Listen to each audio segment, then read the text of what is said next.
Record to the cloud. To record to And the then cloud. you and I can coordinate later to find out if it recorded to your account or mine.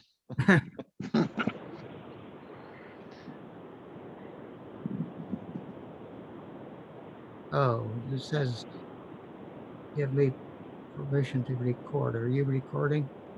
I clicked record, so you may have to approve it. Okay, it's approved and mine's not kicking up, so All right, so it may turn out that the recordings are on my account, and if so, I'll get them to you. okay.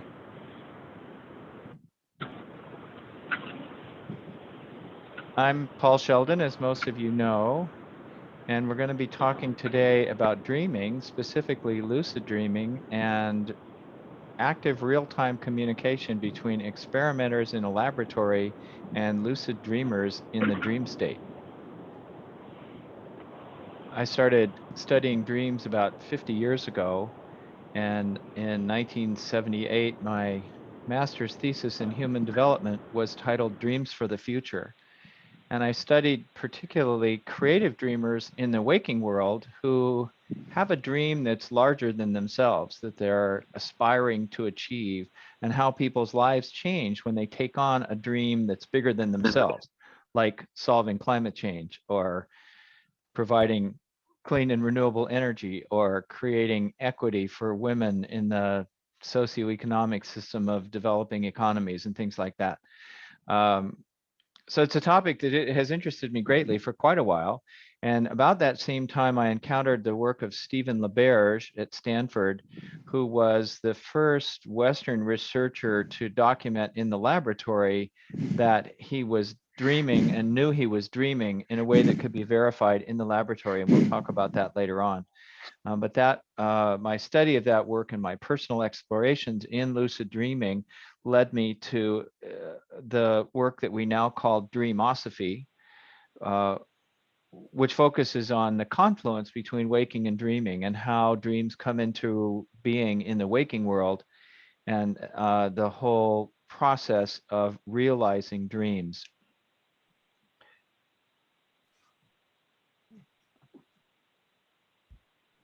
The title that Doc picked for us today is What is the Significance of Dreams to Our Relationships with Others and Perhaps All Nature? And my work is based on the book Wisdom of Dreaming, which Bill held up a moment ago. And I'll hold up the new edition with Dr. Ingrid Bamberg as a co-author. And in this, we propose a new approach to dreaming. We've developed this in work in prisons and jails, where we went into places like the Lafayette Parish Jail in Louisiana and Noble Correctional Institution in Ohio, and taught incarcerated people how to dream. And it's kind of an interesting dynamic because dreaming is a wonderful metaphor for being imprisoned in the human condition. And so we offered a course called How to Be Free in Your Dreams, to help people recognize that when they enter into the dream stream, they're completely free from whatever constraints are present in the waking world. So let's start a little bit about how to remember dreams, because not everyone remembers dreams. Can I just kind of see a show of hands here? How many people remember at least one dream a week? So most of us. Okay, and how about one dream every morning, every time you awaken from dreaming? Do you always remember a dream? Okay, and how many people here have at least once in their lives experienced a lucid dream where you knew that you were dreaming while you were dreaming? Okay, we have a few. Wonderful.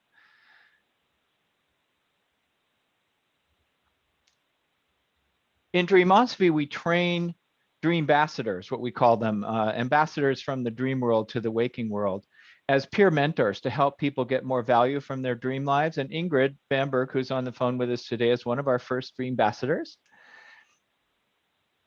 And through the Wisdom of Dreaming program, people learn various themes that we present in the book: how to be free in your dreams, how to feel good in your dreams, how to speak up in your dreams, how to make friends in your dreams, how to understand and realize dreams. And we have a unique approach because we're not so concerned about what does it mean as what are you experiencing. And how does that develop confluence between your waking life and your dream life? And so it's a rather unique process. It's not the same as the traditional approach of, oh, I had the weirdest dream last night. Maybe you can tell me what it means. That's not our interest. Our interest is, what does it mean to you? And if you don't understand it, that means that you don't understand what that dream meant. But we can help you cultivate a deeper relationship with your own dream life so that the messages, if there are any in the dream, become clear. But more importantly, you feel a sense of participation and ownership in your own dream life. I wanted to take a look at, sorry, I got a little problem with the advancing of my slides here at the same time that we're broadcasting on Zoom. So in order to remember dreams, you have to start with getting a good night's sleep. One of the benefits of cultivating relationship with dreaming is getting a better night's sleep, because dreaming occurs at the end of each sleep period. And so it's important to recognize that getting a good night's sleep is the best way to improve your dream recall. And there's some simple things you can do. Drink enough water, not too much. I'm old enough to recognize the axiom that for folks my age, going all the way means making it all night without having to get up to pee. Uh, that'll help a lot if you have properly hydrated but not too hydrated. Also during the day, enjoy some time outside, full spectrum light, at least an hour. Eating a simple diet, less processed foods. If you're drinking a lot of alcohol or smoking a lot of pot, that can inhibit your dream recall. And limiting screen time, especially before bed. Having direct experience of the world is more intense than screen time. Setting up a regular dream stream ritual, and that involves having a regular time of going to bed at night, maybe having an invocation that you say before you fall asleep or when you first wake up, and also keeping a dream stream journal to record your dreams, and not just your dreams when you're asleep, but your aspirations and your dreams of how you'd like your life to be in your waking life will help. And so once you start to do that, then as you have a regular sleep time, you can set your intention with a phrase like, when I remember my dreams, I remember myself, as you're going to sleep. Or I'm going to sleep now, and when I wake up, I'm going to remember my dreams. That will help. Alarm clocks interfere with your dream ritual. So if there's any way that you can fall asleep and waken without you needing an alarm, that will help. And one of the most important ways of remembering and increasing your dream recall is when you first wake up, don't move your physical body. Just be there and let the feelings wash over you. Notice how you're feeling. And if you allow those feelings to wash over you, then they'll be accompanied eventually by dream scenes, vignettes, dialogues, and the whole recall of a dream. Keeping a journal will help. And choosing a dream buddy, sharing your dreams consciously in your waking life, will improve your dream recall and also help you get a better night's sleep. So let's talk about lucidity. My definition of lucidity is recognizing you're dreaming while you're dreaming. Other people can define that also as recognizing that you're dreaming and being in control of your dream.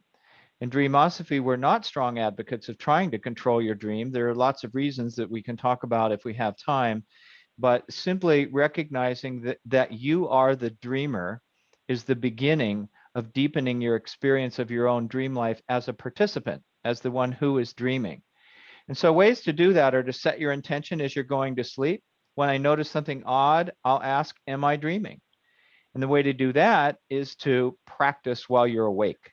Anytime you notice an anomaly or something unusual, if you see a typo on one of these screens, recognize that there's an anomaly. Find something to focus on. An easy thing to focus on is anything written that you can find. Find a word, pick the word Dreamosophy, and read it, look away, look back, and read it again.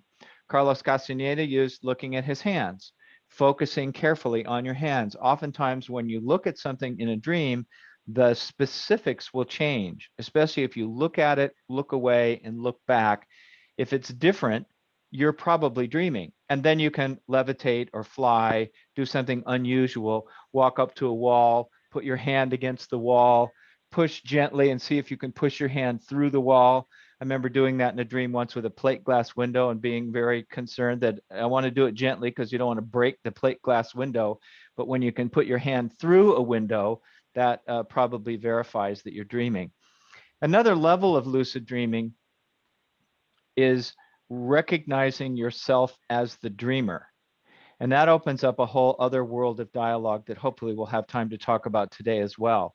What I particularly wanted to focus on was this article that came out recently titled Real-Time Dialogue Between Experimenters and Dreamers During REM Sleep. And this was published in an esoteric journal, a link for which is at the bottom of this screen. And of course, we'll be sending out copies of this presentation so that you can get at this link. But if you were to search for real-time dialogue between experimenters and dreamers during REM sleep, you'd find this study. And there's a lot of press about it, lots of articles, but the actual study itself is available on this biology website called cell.com. And for a nerd like me, it's really worth reading because they have a lot of detail about their methodology and how they approach this topic. And this was a team of researchers in 4 different countries. So what they did was real-time dialogue. They took dream reports after people awaken, but most dream reports are fragmentary. So they developed methods to allow for two-way communication with dreamers during a lucid dream. And the researchers presented math problems and yes and no questions to the dreamers. And we'll talk about how they did that in a moment. They answered in real time with volitional eye movements or facial muscle signals so that there was actual communication. Anybody notice a typo here? Did you look at it, look back, read it again? Good way to find out if you're dreaming. But they had 4 independent teams in 4 different countries, and they independently verified their results with third-party evaluators who didn't know what it was they were seeing, but they could point to the anomalies and verify. They used these eye movements and selective facial muscle contractions, and they obtained correctly answered questions on 29 occasions across 6 of the individuals tested. So this is a very small sample.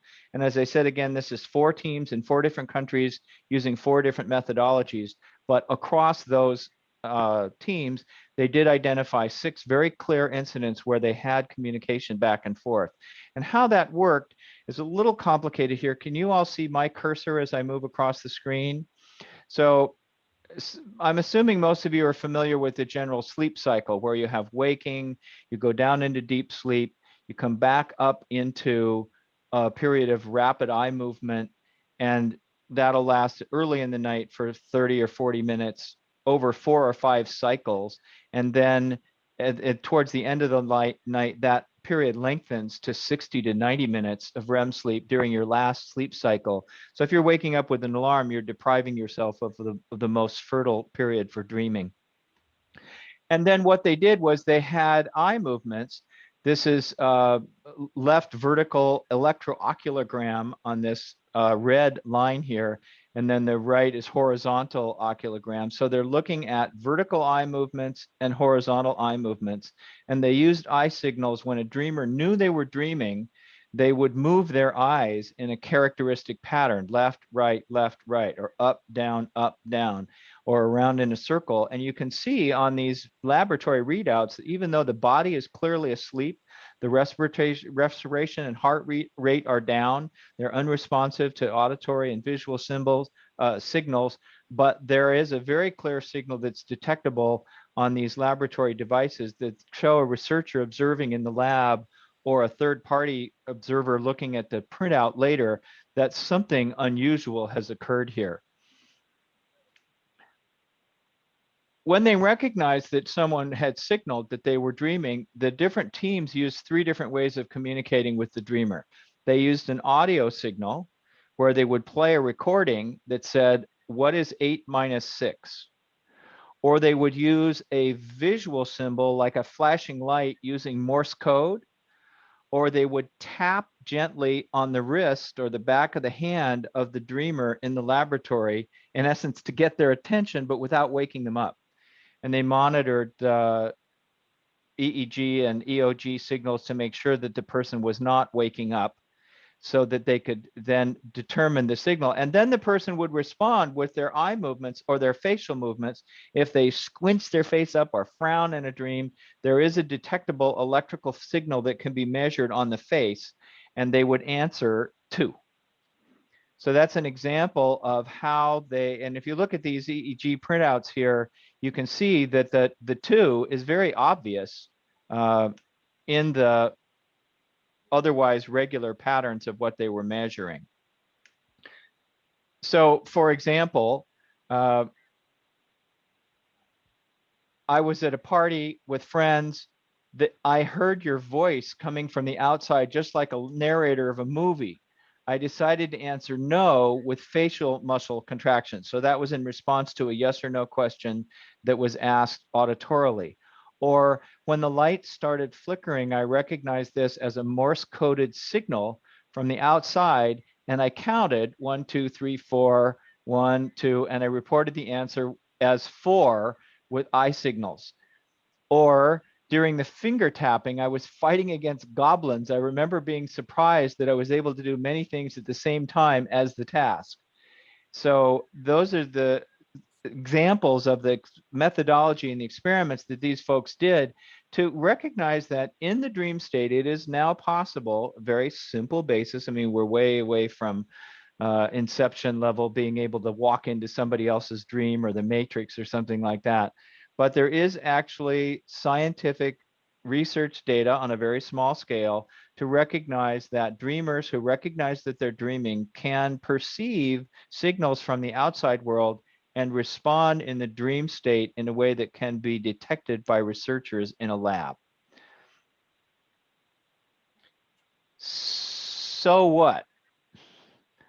Although you can verify that you're dreaming, you can never be certain that you're awake. And so this brings up all kinds of questions about, that folks like the Tibetans and the ancient Greeks have asked for centuries and in some cases millennia of what is the difference between sleeping and waking.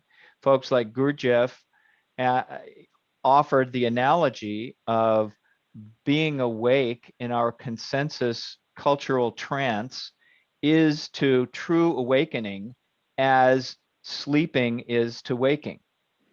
We don't know what the meaning of all that is, but we know that the dream state has the capacity for many things, such as communicating with loved ones who have died. And so I'm going to, if I can do this right, share a brief video that records an experience of a dream that was given to me about a month after my father died when I was 20. So let's see if this will play for us here.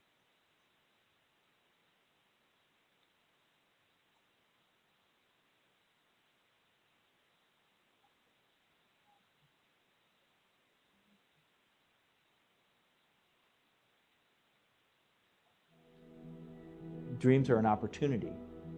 They're like a doorway that you can step through, a watershed moment. My father died when I was 20, and I wasn't ready to let him go. In fact, his last words were, "I just need a little more time." I was mad at him, and I dreamt that I was crying out to him, "Daddy, Daddy, why did you leave?" And he came to me as a physical presence, but more as a felt presence. And he gave me this image of Greek amphorae, of water vessels, clay vessels that extended back into the past. And he showed that each of the forebears had poured his water into the next vessel through the generations, and that he had poured his water into me. And going forward into the future, the vessels were empty, and it was up to me to continue on. And I woke up feeling a sense of completion. Dreamosophy is about having a more effective dream life so that we have dreams that influence our waking lives, and we have waking lives that influence our dreams. There's a certain freedom that occurs in the dream world where we literally can be anything we can imagine. There's so many problems that we don't know what to do with. But with our dream world, we can dream up a future worth living into. And that's really what I'm calling people to dream up solutions to the things that are really bothering us, to be present to the nightmarish qualities of life, and to recognize that we can dream up a way to make it better.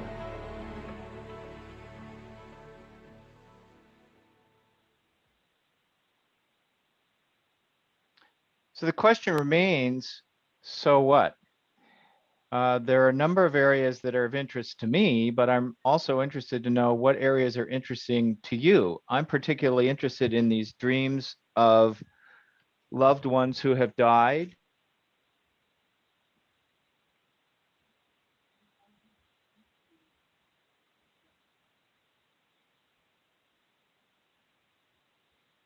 Hello?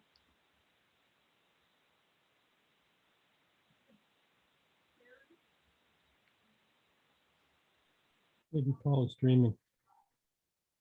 It could be. Hey, Paul, you there? Disappeared.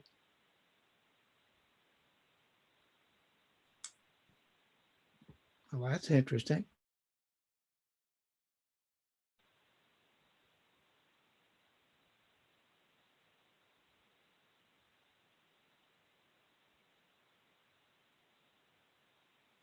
There he is.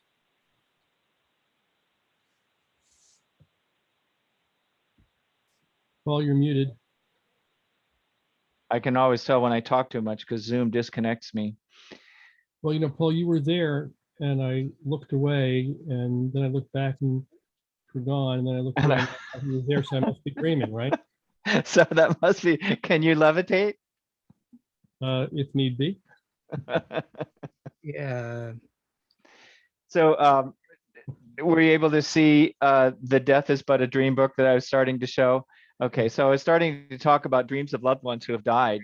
And I recently encountered this book from several years ago, Death is But a Dream by Christopher Kerr, MD, who's the executive director of the Buffalo Hospice. And he's documented thousands of incidents of people approaching death who dream of loved ones who have preceded them in death. And for many years, I followed Elizabeth Kubler-Ross around, who created the hospice movement. And she had documented thousands of incidents, particularly of young children under the age of 6, who were approaching death, who were greeted by loved ones who had died. And one of the interesting things she noted was children in all cultures, even cultures who are those who are cared for by a mother or father or an auntie or someone of the older generation, or children in baby houses in Israel, there was no incident in all of her thousands of anecdotes of a child who was greeted by someone who was not dead. So one would think that if a child was dying and they were going to be greeted by someone they loved, it would be mommy. But these children were never greeted by mommy if mommy was still alive. And so that's an area of great interest. Of course, recreation and dreaming, flying, breathing underwater, having superpowers, all that sort of fun thing is lots of fun. Creative insight is well documented. Most of the major world religions pivoted around a dream that the founder had as part of an enlightenment experience. Inventors and innovators of all kinds, Where the Wild Things Are came out of a dream. If those of you have young children, Good Night Moon came out of a dream. The structure of the DNA helix was revealed in a dream, as was the structure of the benzene molecule, in which Kekula dreamt of an Ouroboros snake that was eating its own tail. The sewing machine needle was identified in a dream, how to make the sewing machine work, and on and on. So many examples. And then spiritual experience, being able to have a direct experience of divine presence in the dream street. That really pivoted for me in the mid 1990s. I had a series of dreams where I encountered beings of love and light who gave me a kind of reassurance and comfort that I'd never experienced in the waking world.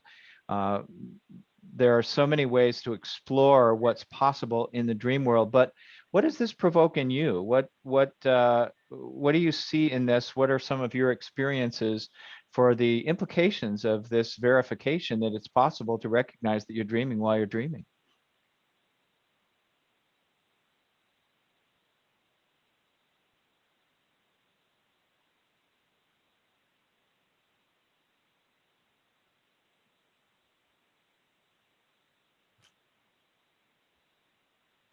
I see Sun has his hand up. I don't know how to call on you though.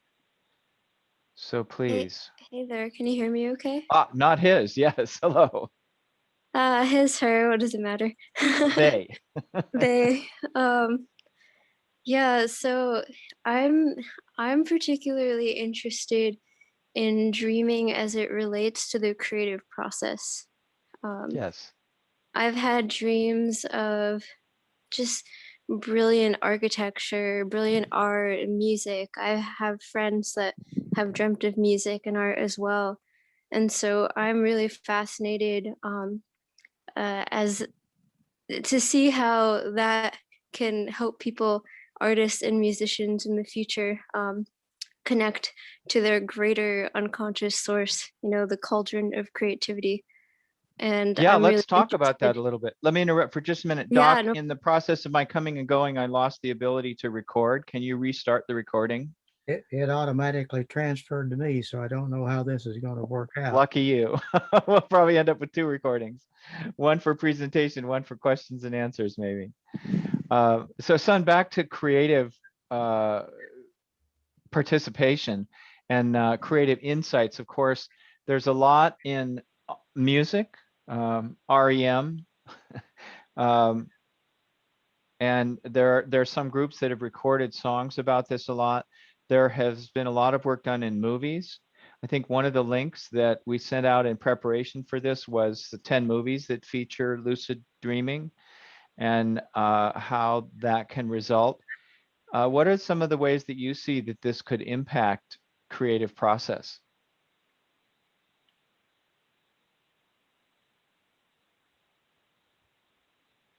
Um, well, I think that we have a more unlimited potential when we're reaching into the dream space.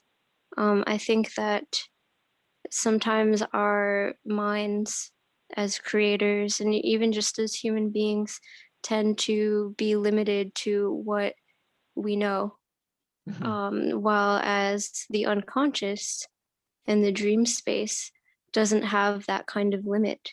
So I think that we can be pulling fresh creations, fresh solutions from that greater space of ourselves.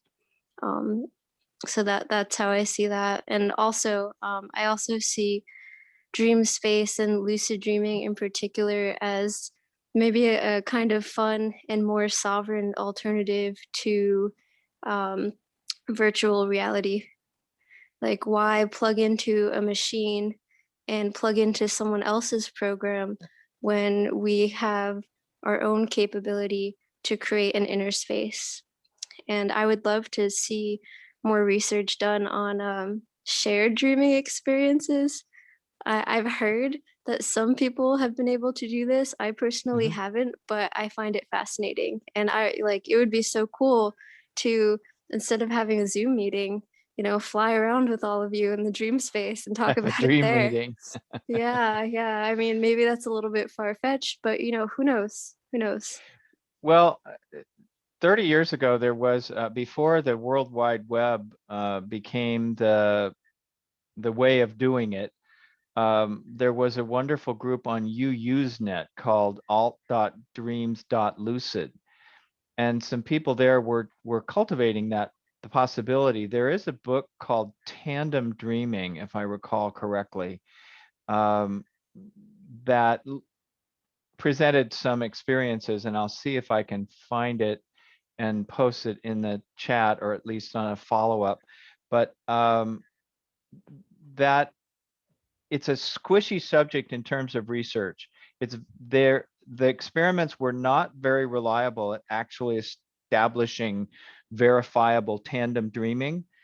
They did things like, okay, I'm going to go into the dream state and I'm going to go to a temple on the mountaintop and I'm going to place a beacon there.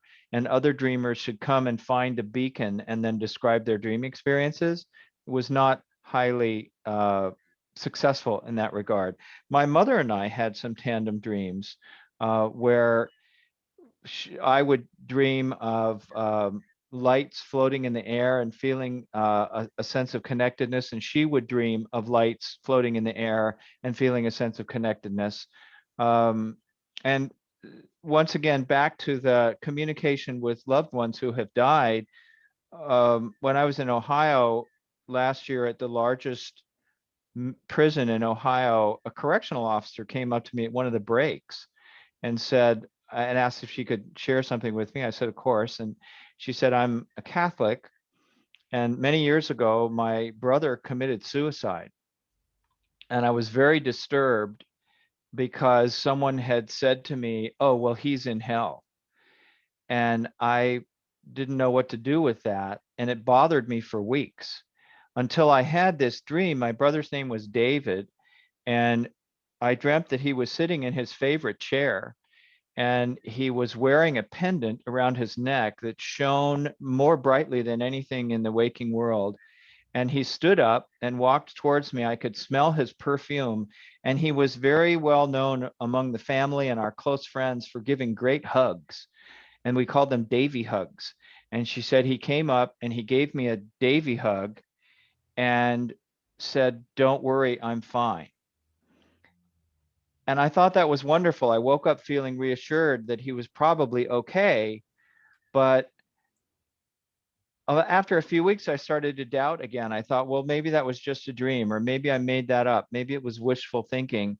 And a friend of mine came up to me and she said, Michelle, can I tell you something? I've hesitated because I didn't want you to think I'm crazy and I thought you might not believe me, but can I tell you about a dream I had? And Michelle said, yes. And her friend said, about 3 weeks ago, I dreamt about Davy and he was sitting in his favorite chair and he was wearing this beautiful pendant that shone brightly with this yellow light, so brighter than anything I'd ever seen. I could smell his cologne. And he got up and he came over to me and gave me a hug and said, tell Michelle I'm fine. That kind of experience changes people's lives. It's not predictable. We can't force it or schedule it, but we can cultivate it by calling forth an openness to that sort of mysterious, unexplainable experience that is something we really care about. It's something that really matters to us. And so by cultivating that, many artists are receiving inspiration about where to go with a stuck project, or how to get inspiration for something new, or how to call forth world peace, or cooperation, or the end of racism, or better treatment of people who are in disenfranchised classes, through calling forth serendipitous arrivals of non-linear phenomena. Is that on topic for you, son? Yeah, absolutely. That's really cool. Yeah. I would still though, because what you're saying is that there's a shared dream between people in the sense of two people dreaming of the same context and the same narrative. Um, and that in itself is really awesome. That's beautiful. However, I still, I still, and again, it's still a little far-fetched, I can admit, but I still have a dream of my own to see if there is any sort of way that if you gather a group of people together, you can create, I don't know if it's the environment or everyone drinks the same herb or listens to the same binaural beat, or if there is some other kind of uh, language map of meaning that people can follow to the same place. Like I don't know, I don't know what the answer is there, but I would love to see more of that. And I don't know how it would work in a research setting because this stuff is it can be kind of, you know, blurring the lines between objective and subjective because dreams are subjective, but it would be cool. It'd be cool Yeah, and just over the decades, I have kind of turned away from the objective, scientifically verifiable type of research because it's so rigorous. It's really distracting from the level of experience that's possible. And yeah. so, you know, when we're looking at something like the emergence of the spirit of Gaia and being in communication with the nature of Earth or the nature of life as we know it, it's almost disrespectful to try to cram that into the scientific paradigm in order to to produce some kind of objectively verifiable result. So what? We already knew it intuitively. It's like movies about war that prove, that depict how awful war is. I don't need to watch a movie about how awful war is. I know war is awful. Exactly. I want to know Yeah. what to do about it. How do we create a world of peace? And so the same with just personally and professionally, I'm not so I'm impressed by folks like these people on the study that I presented who actually have the rigor to go and do scientifically significant studies. But my question is, then what? Okay, so we prove that we can both be in the same dream. Now what? And that's, I think, what you're onto here. If you can convene a group of people who are ready to cultivate through dream journaling and cultivation of lucidity, a sense of connectedness, maybe you can come up with something where you all get to swim in the same lake. Anybody else have experience with anything like that? Anybody know of anyone who is working on that?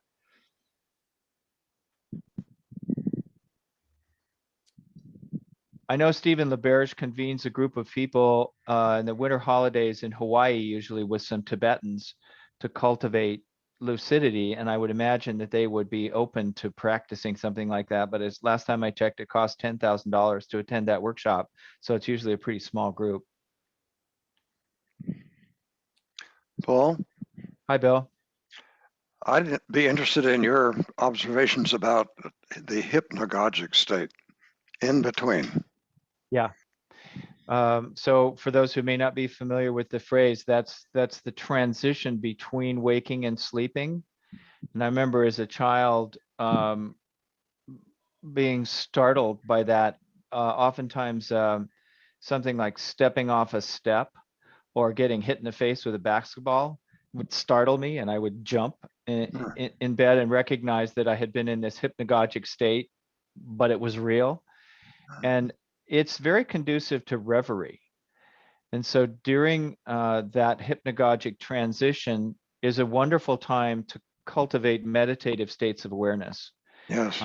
It's a wonderful time to practice mantra meditation, both on the way to and from the sleep state. And many of the gurus will say meditating when you're dreaming is the same as meditating when you're awake, which has been my experience as well. But the Tibetans will say that doing so gives you access to a realm of experience, and the Central American and South American native peoples have lots of culture around entering consciously into that altered state through the hypnagogic state that takes you into a dream-like state, but may not be the same as dreaming. So during that hypnagogic period, what we take for granted as the nature of waking reality begins to melt away. Or as we're coming back, when we're in that hypnagogic state, many of the restrictions and structures of waking life haven't washed back in yet. And so it's a wonderful time for contemplation and cultivation. It's a time for dream incubation, where if you're, for example, challenged by a scientific difficulty or a relationship issue or cultivating spiritual states of awareness, if you have a phrase or an image or a thought playing with that you're occupied by, calling it up during that hypnagogic state will lead to relevant dreams, and also sometimes on the way back, insights about waking life. Dreamosophy, for example, came out of that reverie meditation. Ingrid and Arlene both know that that process came from what was originally given to me in a hypnagogic state as oneironostic wholehearted limnosophy, which is not a phrase that anybody else would be searching for on the web. And in fact, for 20 years, I tried to find a way to promote oneironostic wholehearted limnosophy. It didn't take. You do search engine optimization on the phrase limnosophy, and guess what? You find out nobody's searching for it. I did find with oneironosis, which was the original word that was given to me, I tracked that for 15 years, and somebody else wrote the book.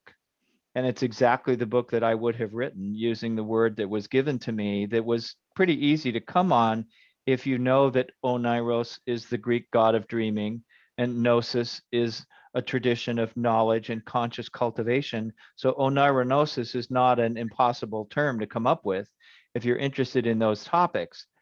But in fact, I wasn't moved to write the book, even though I had planned it and was intending to do so. Somebody else wrote it. And he's a wonderful man who has designed the certificates that we use for our graduation certificates in our dream program. But the book is exactly the book that I would have written. And that came out of hypnagogic concentration, of cultivation of what is it uniquely about what I wonder about with dreaming? How do we describe that? What's the word? And the word that came was oneironosis, and it came not only to me, but to others as well, which is for me one of the great fascinations. Many great inventions happen like that. Both the Americans and the French invented the telephone, and they've been arguing for over 100 years about who invented it. Well, they both did. And that often happens when we cultivate in that hypnagogic state. Now, as a bridge to lucid dreaming, Sonia posted about WILD. I'm glad you mentioned it. WILD is the acronym developed by Stephen LaBerge at Stanford, Waking Induction of Lucid Dreaming, which is practicing while you're awake, testing your state of awareness. And the suggestion that LaBerge made was every time you walk through a doorway, or every time you turn on or off a light switch, or turn on or off your car, any kind of repetitive activity that happens in your life commonly, at that moment, ask yourself the question, am I dreaming? Is this a dream? And then test. Find something to read it, look away, look back, and read it again. That is waking induction of lucid dreaming. They also have MILD, which is memory induction of lucid dreaming, where you practice doing that in your waking life so that you will do it when you're asleep. I think I've always thought they should develop a technique called dream induction of lucid dream opportunities, because then the acronym would be DILDO, which would be fun, but nobody else has picked that one up. But yes, and you said, maybe I got the term wrong, it means staying awake through the process of falling asleep. Ah, yes. Interesting dynamic there around staying awake while you're falling asleep as a transition directly from being awake into lucid dreaming. Going directly into the dream state is not something that's a common skill. There are people who have cultivated it, and you can teach the mind, and it's not necessarily the mind, it's awareness, to persist through the hypnagogic state into the dream state, and to know that you are who you are as you go into the dream state. One of the clinical observations about that is that the transition from waking directly into directly into dreaming tends to be characteristic of people who are sleep deprived or depressed. Because there's a biological component here about the sleep cycle of going down into deep sleep and then coming back up into dreaming, that what they've identified is that when that cycle is followed during the REM periods, that's when the cerebrospinal fluid literally washes the brain. It oozes through the brain and melts the plaque that later correlates to Alzheimer's. And so honoring that natural cycle of going into deep sleep and then coming up into dreaming later seems to be more consistent with natural biorhythms and healthier for well-being overall. The other thing that happens is oftentimes people say, I went straight from hypnagogic sleep into dream sleep. But in truth, in the laboratory, the machines showed that they had gone into deep sleep and came back up into dreaming an hour or two later. And the consciousness was interrupted, but the consciousness didn't know that the interruption had occurred. It's nonlinear time. So our experience goes directly from hypnagogic state into dreaming, but biologically, we went through a period of deep sleep on the way from here to there.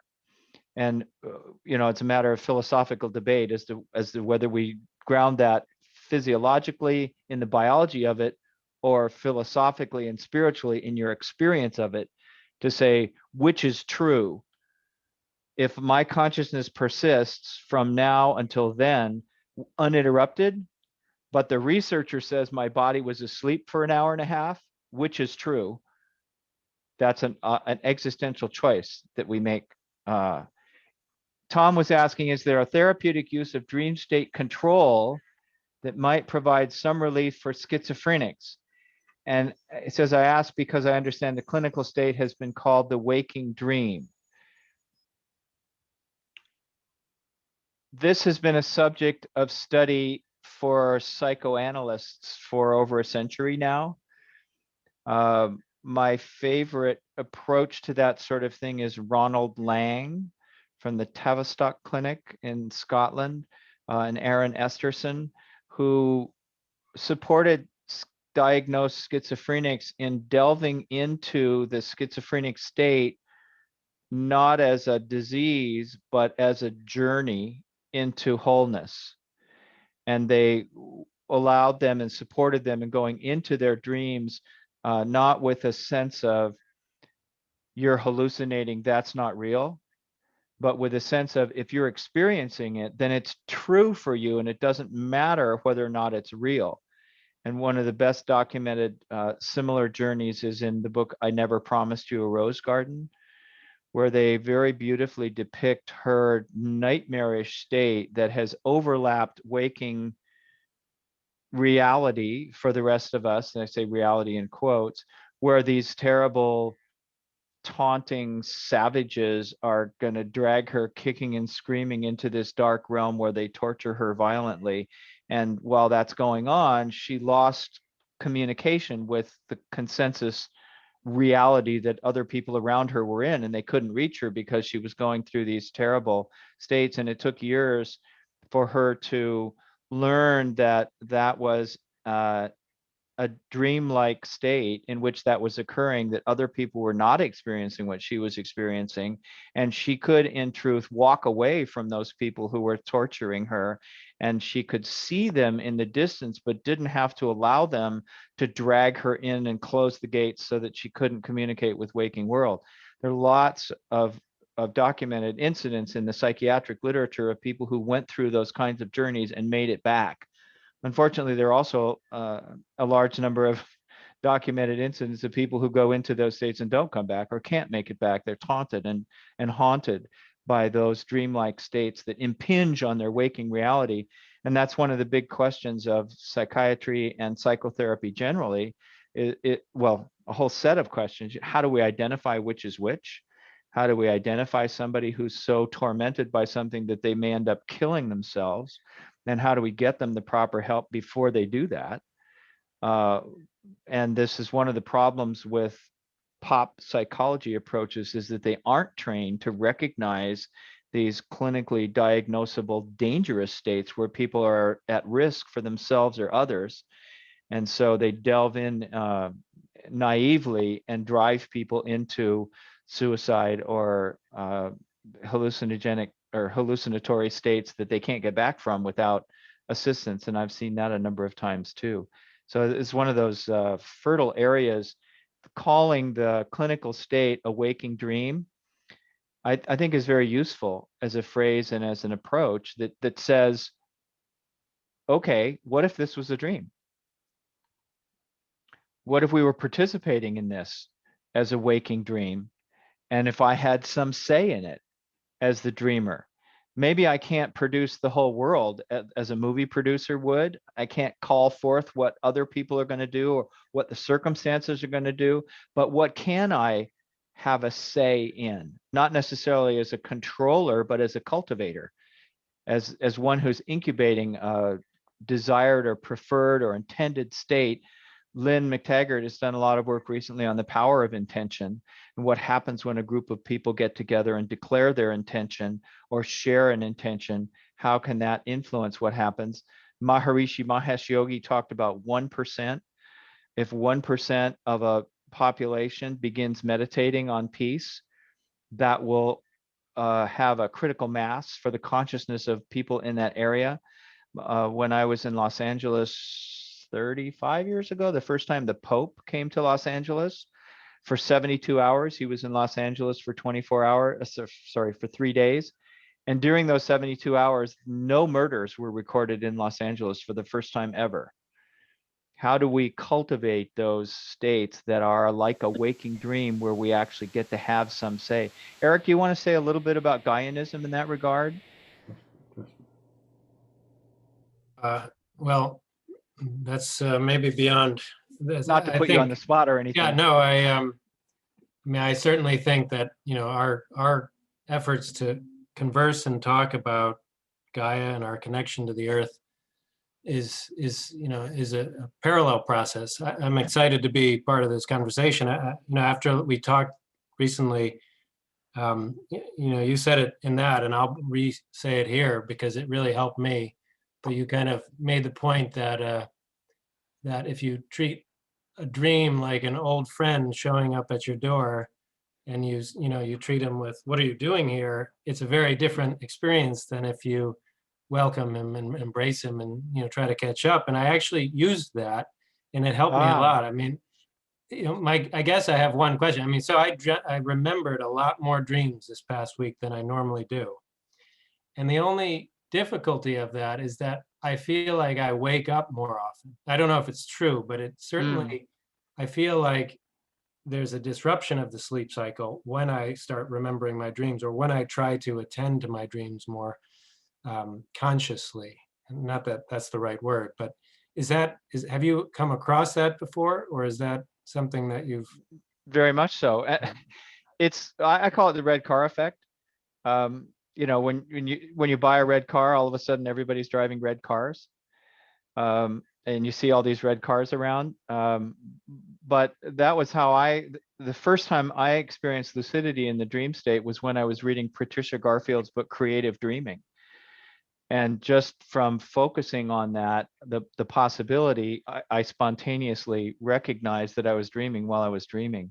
And so having that orientation, that's what I call a dream stream ritual, where you have a cultivation of during the transition saying, okay, I'm going to greet my friends warmly. And then dream recall increases and positive dreaming increases.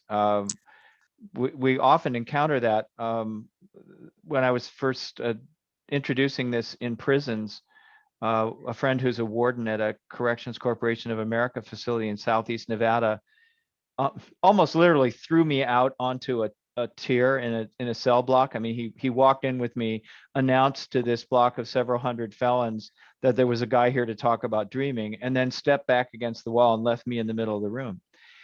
And he was testing to see how I would respond. And I sat down at a spider table and invited people to come over and talk about their dreams. And within about 10 minutes, there were dozens of people on the tiers above for 2 layers looking down and shouting questions. One of the questions we got was somebody shouted from the second tier, "Hey, can you teach me how to dream about something other than needles? I can't remember when I've had a dream that I wasn't either shooting up or trying to shoot up." And that person reported several months later, after working in the book that Bill showed us earlier, that they had, for the first time in memory, had a dream that was pleasurable for them that didn't encounter needles. And other people say, I don't remember positive dreams. My dream life is a nightmare. I'm always distressed in my dreams. And then out of cultivating the wisdom of dreaming process, they'll report, for the first time in decades, I had a dream in which I felt good and I woke up feeling good. So that we call that process dream incubation. And it's not just the red car effect, it's actually intentionality, which has a very strong impact. And the dream state is one place where prayer really works. Engaging in a dialogue with even just an imagined other during that transition between waking and sleeping in the hypnagogic state that we were talking about before will call forth a different type of experience in the dream state. Is that what you're asking about?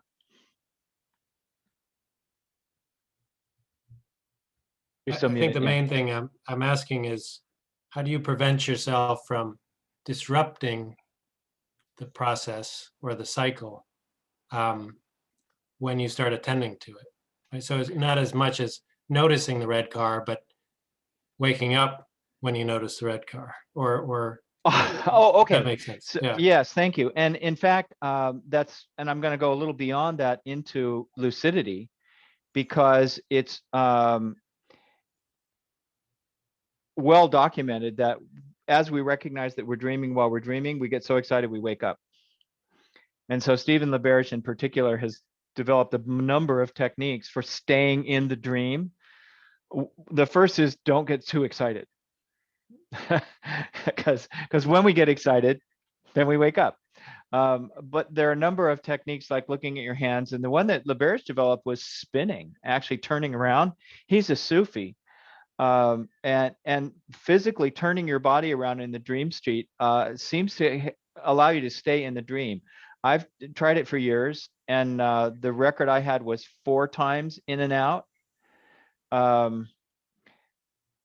Of starting to wake up and then spinning and going back into the dream state.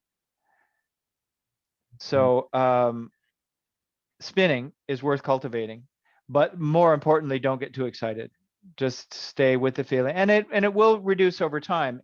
The first 4 or 5 or 10 times that you wake up and go, I could have had a V8, when you will gradually develop the ability to stay with the dream and to stay focused on the events in the dream and not come back into your body, because it's a continuum. And waking life, Jung said, waking life is cacophonous.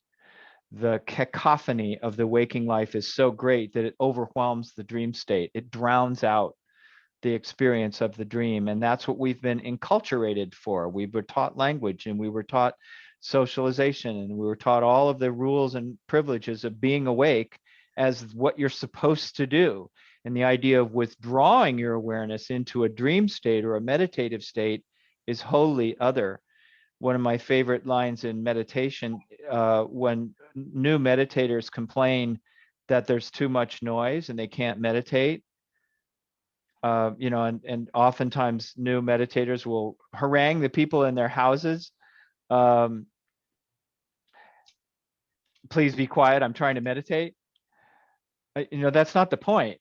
If you can still hear the sounds, then you're not meditating. And so being able to withdraw the consciousness intentionally with awareness and let go of the sensual perceptions is a skill that has to be cultivated over time. I'm going to come back to Sun's comment about the Mamos and Zagos, holy people of Sierra Nevada, believe that dreams come from the dream god Abutana in order to help show us where we are out of balance with nature and Gaia, and what kinds of offerings to leave to her energetically and balance our impact. That's a common practice in traditional societies. Southeast Asia also has a lot of cultures where, first of all, a dream, once remembered, belongs to the community. Dreamers are obligated to share their dreams with their family and their village. And then the dream, once told, becomes the property of the community. So everyone engages in dialogue about why was this dream told now? What's in here for us? If anyone is wronged or harmed in the dream, then the dreamer goes to that person in the waking world and gives them a gift and apologizes.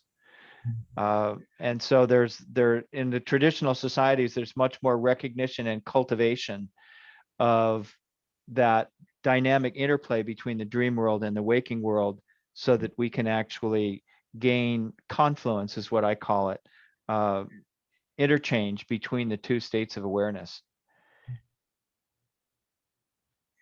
Sun, can you say more about using the sensual perceptions? Yes. So you were speaking to sort of withdrawing your consciousness inwards, so that certain sensual perceptions don't bother you, like the noise and stuff. But I found that you can also reverse that process and use the perceptions of your senses to meditate on the noise. And it's kind of like a Ah, yes. mindfulness practice. Okay. And with that, I also wanted to suggest to Eric, when you're getting lucid, you can use a similar process. And I call it grounding. I'm sure other people have different names for it, but you just breathe mindfully into your space. You relax in the dream. And if you can find something to touch, touch that thing and focus on the sensation of the wall or the grass or the plants, and use that to use your physical sensation to ground you into that dream space and stabilize it. Hmm. Yeah. Wonderful. Thank you. By the way, illiterate that I am, I can't read the characters that are after your name on your signature. Can you tell us what they are? They're Jing and Ying, and And they Jing is a form of energy and Ying is feminine. yes, and I mean every character has multiple meanings, but Jing also translates to like gentle or flowery, and Ying Hmm. can also translate to like brave or heroic. And I like to put them together so that they balance each other out and form this really beautiful combination of gentle and brave. The gentle Thank warrior. you. Wow, Yeah, how no problem. inspiring. Thank you for asking. Yeah. I saw in the Jing character, it looks almost like a I Ching reading. Looks like a hexagram. It kind of does. Yeah. I wanted to take a moment also. I don't know if she's not on video, but I don't know if she's still monitoring. Arlene Price has joined us, who's one of our Dream ambassadors in Chicago. And I wondered, Arlene, if I could call on you to say a little bit about dreaming and spirituality and the confluence between dream states and living a spiritual lifestyle. Are you still there? I can't talk. Oh, it looks like We can hear you now, Bill. okay. I've had a malfunction. Yes, I ask about the hypnagogic state because after a long Okay. time, Thank you so much. You're welcome. All right. Okay. Okay, There bye-bye. she comes. after a long period of meditation training, I had some hypnagogic experiences in Hmm. between that left the impression of the illusion of the waking state. Hmm. Okay. Yeah. That has persisted. I can operate in the waking state. I can still get across the street, Yes. you know, but I have no question about it being real. Yeah. So I don't use the phrase reality very often anymore because of that. hmm I'm much more interested in truth and experience. Right. And so that really confirms that there is a level of experience that is not dependent on the physical or even cultural reality. Charles Tart did some wonderful work in the 70s and 80s around states of consciousness. And his most famous book was Altered States of Consciousness, in which he cataloged some of the different states of consciousness that we can enter into. And then as his research proceeded, he recognized that it's inappropriate to refer to our quote normal state of awareness as normal, because there is no normal across people. Everybody's state of consciousness is different. And for people who have cultivated meditative states of awareness and dreaming states of awareness and spiritual states of consciousness, what we refer to, or what Gurdjieff and Charles Tart refer to as the consensus trance, in which we are led to experience the quote real world as quote real, Yes, is nothing other than a consensus trance that we enter into by agreement. But it's not who we are. It's not where we come from. It's not where we're going when we die. So why do we put so much emphasis on this consensus trance that's all full of pain and suffering and war and inequity and disillusionment and all of that, when you have these other states of awareness that are so much more satisfying and so much more vast? The Tibetans say waking consciousness is like a leaf floating on the ocean.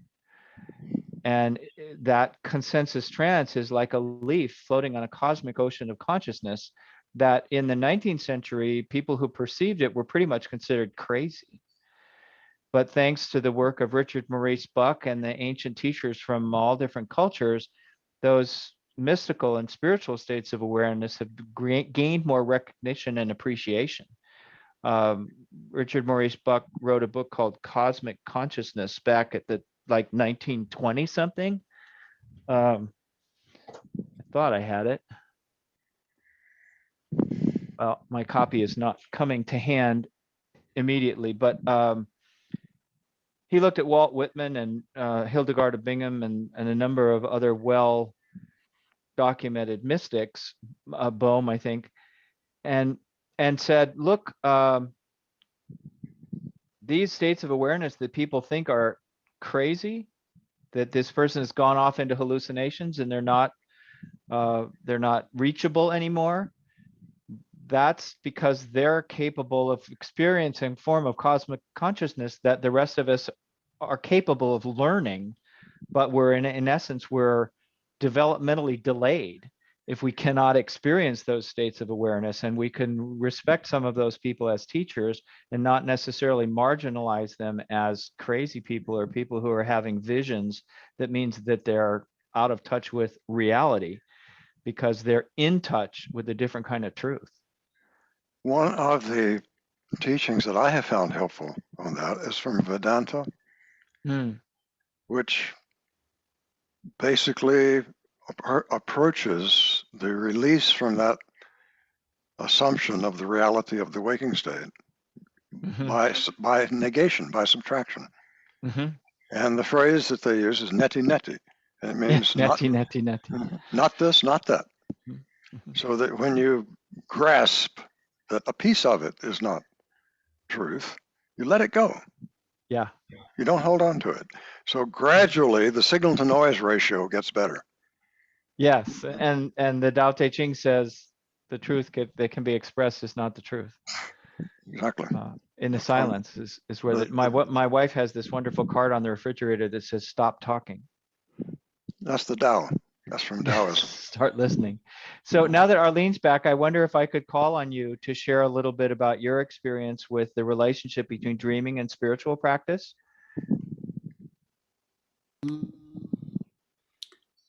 So dreaming and spiritual practice, I don't know if I can identify a relationship. Well, you're such a wonderful embodiment of commitment to spirituality and bringing spiritual states of awareness into daily living, to confront life's challenges and difficulties as an opportunity to learn to be more spiritual. And I thought you could maybe say a little bit about that.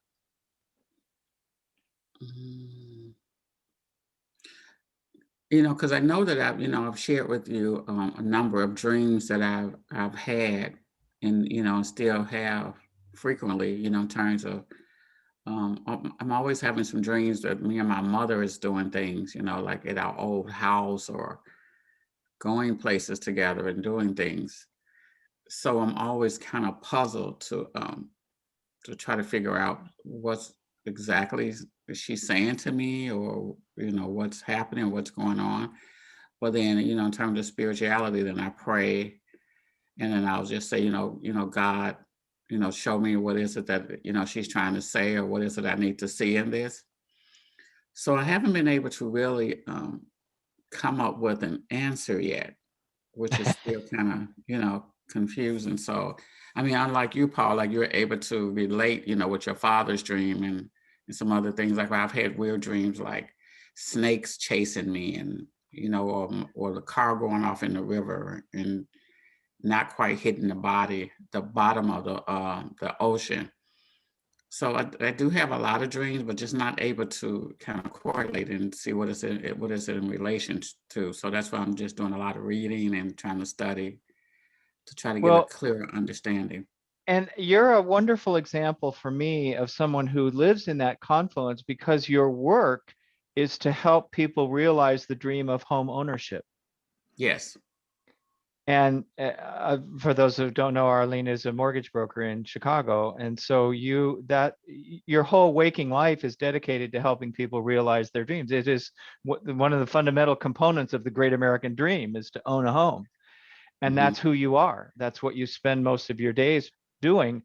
But you're also grounded in your own spiritual practice, because helping people acquire homes is challenging undertaking. It requires a lot of to say talent the and least. ability and connection, tenacity. I mean, what's our record? It took you 18 months to finance one of the houses I bought. You should see the things I'm doing now. Oh my goodness. And Oh gosh, getting people through the pandemic. Doc, if you can give me the hosting back so that I can share another video.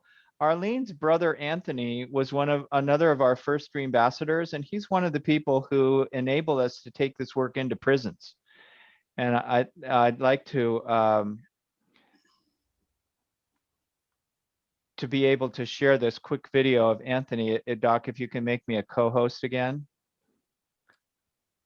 See if I can do it. There's Oh, that's mine. another 1.5-minute video to share here. Let me get it set up while you're transferring.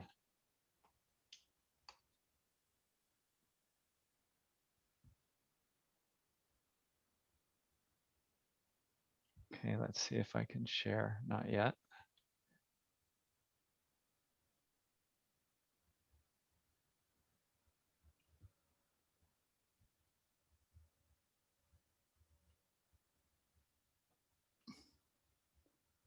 Jeez, you can't get that transfer to pop up again. Usually if you click on the 3 dots above on the right-hand top of my picture, it'll give you the option to make host or make co-host.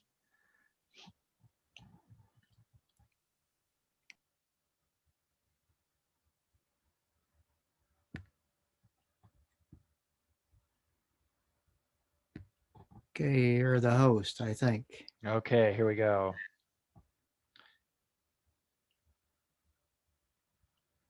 Oh, wait a minute.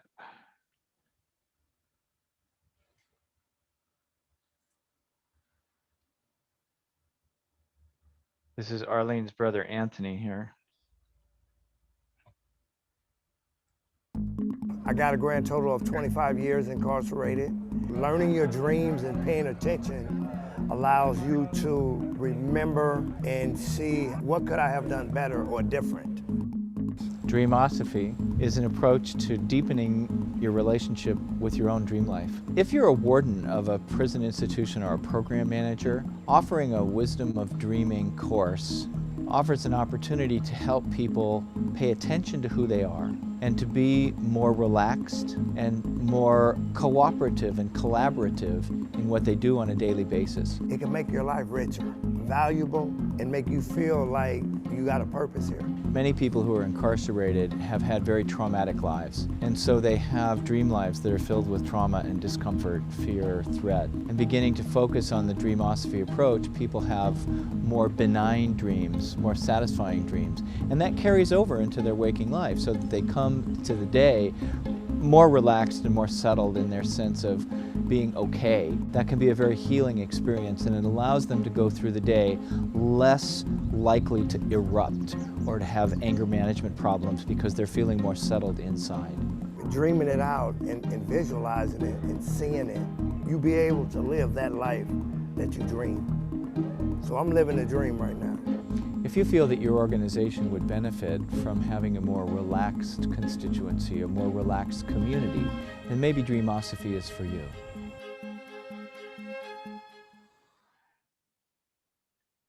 Anthony works for a group out in Oakland, California called Planting Justice. He's been out now for a decade, Arlene, 9 years? Yeah, he came out and really committed to helping people realize their own dreams in their waking lives. Planting Justice helps people convert their lawns to permaculture food gardens. And Anthony is an active participant in one of those programs, and they have a permaculture food forest farm northeast of San Francisco that he works with. He's a real inspiration to a lot of people. And he's how we met, right, Arlene? That's how we met. All That's right, how I the think relationship began. we may have wandered around this topic just about enough for today. Does anyone else have a particular thought or comment that you'd like to share before I take us out with a song? Doc, well, there are a couple. Do you know of any mass exercise? I'll tell you what I have in mind is Dias de los Muertos. Yes. By, I live where there's a big Mexican population, and some claim that on that day they can communicate with the dead. I have no direct experience with it. I didn't know whether you did. I don't around Dia de los Muertos specifically. I do know that Hispanic cultures in particular have a much greater affinity for the permeability of the membrane between incarnate existence and the world of the dead. So they don't think that the world of the dead and the place where spirits reside is unreal. It's different, but it's very real for them. And so I would expect to find that to be common. And it's something I'd like to carry on a correspondence with you about, Doc, because it is an area of growing interest, particularly because of the prisons work. We're just getting an awful lot of sharing from people whose dream lives pivot around communication with a loved one who has died or a disembodied spirit of some kind. And so that's really one of the more fertile fields for cultivation around confluence between dreaming and waking, is recognizing that in the dream state, we can communicate with people in other states of consciousness that isn't associated with a body and a personality and a personal history, or is associated by that, but is no longer in a body in this world. And so having the Dia de los Muertos and a time and a festival is worth cultivating culturally. Yeah, I can't help you very much because they don't talk about it much. It's a very family oriented kind of thing that they do day after Halloween. Yeah, you have to speak Spanish for one thing. You have to be able to enter into the culture. So it's worth cultivating that. Well, we are nearing the end of our time. One thought that crossed me while we're going through this is how many of our waking ideologies, dreams, whatever you want to call them, are pretty much hallucinatory in themselves. That's an important question to ask, especially with those intense experiences that are painful or uncomfortable. One has to ask what's the dream and what's truth? What is authentic experience and what is a bad dream? We don't know yet, but it's worthy of cultivation. So I'm going to finish with a song that was written by a friend in Northern California whom I have known for 60 years, Ken Collins, who retired as a lawyer to become a folk singer. And he wrote this song that goes, "She circles her hand lightly overhead, and magic comes sprinkling down. She kicks up the skirt with her heels as she twirls, singing as she twirls around, because dreams without hope won't come true. Wishes still need faith to fly.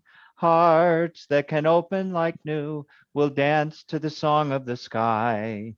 How long has it been since you dreamed with your heart words that were sacred to you?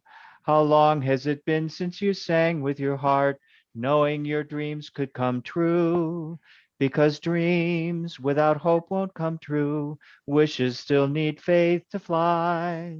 Hearts that can open like new will dance to the song of the sky." Very good. We're at the end of our time. Does anybody want to input something they haven't had an opportunity to yet? Thank you, Paul. You're very welcome. The pleasure is mine, I assure you. It's great to see you all, however briefly. And special thanks, Doc, for convening. Sun, for joining us. Great to meet you. Thank you. Very interesting program or experience for us. So we'll Glad to continue hear it. next month. That'd be, forgot the last Wednesday in April. Forgot what day that is.